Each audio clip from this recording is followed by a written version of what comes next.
Big fan of Ghost Adventures back in the day. That was like my favorite show in the whole world.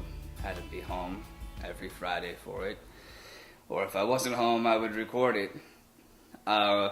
Sons of Anarchy is also one of my favorite shows that I was actually on, and after I got cast and did my episode, I went home and started watching the show and realized that this was the best show in the entire world. And when I was a kid, Miami Vice was my favorite show of all time.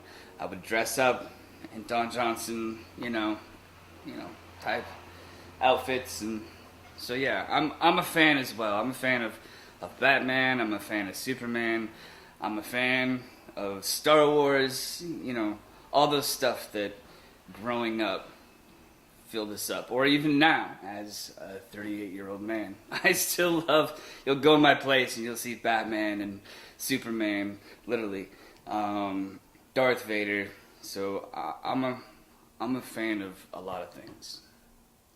I think being a fan of movies and television and actors, that's what got me to be an actor.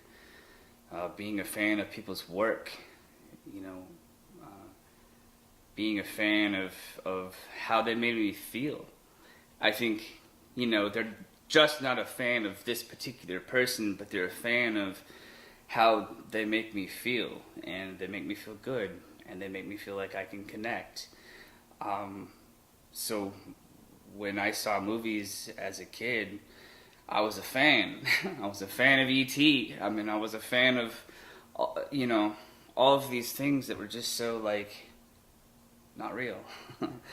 And that's, being a fan of that work of other actors got me to be an actor. And I knew it would happen at some point. I didn't know that I would be a part of a fandom that was out of this world, and I mean out of this world.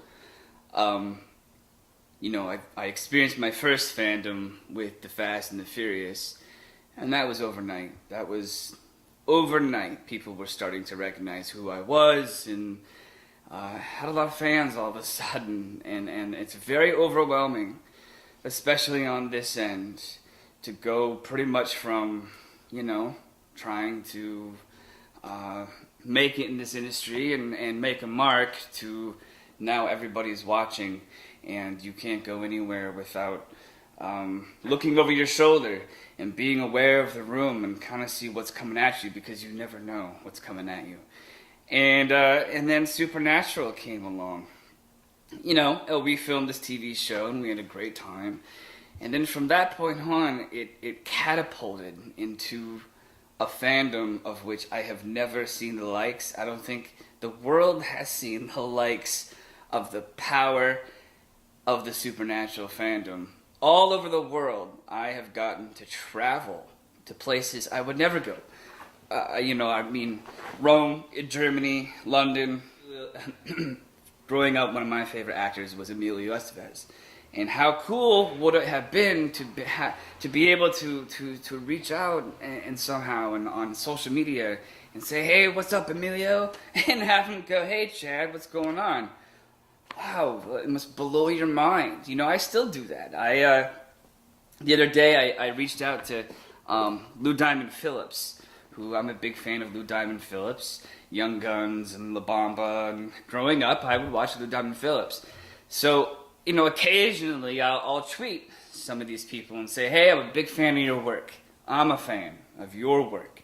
And he wrote me back and said, hopefully we'll get on a set one day. And that was a big deal to me. I'm like, Lou Diamond Phillips, yeah, just tweeted me. That's pretty cool. And that's a super cool thing that we can do now. And, I love the interaction with the fans, and it allows us to communicate, keep a relationship with. Some of them now are my friends that I talk to on the phone, that I see at other conventions. It's astounding. What would I like fangirls to know? Wow, that is a deep question. That is a very, very deep question, says the guy with the deep V. What would I like fangirls to know? I would like them to know how much I love them, how appreciative I am of them, that the love goes both ways, that you can't have one without the other. You are all beautiful people, and every time you see me, I want you to come up, give me a high five and a hug, and say, I'm a fangirl. And then I'm gonna say, so am I. And that's it.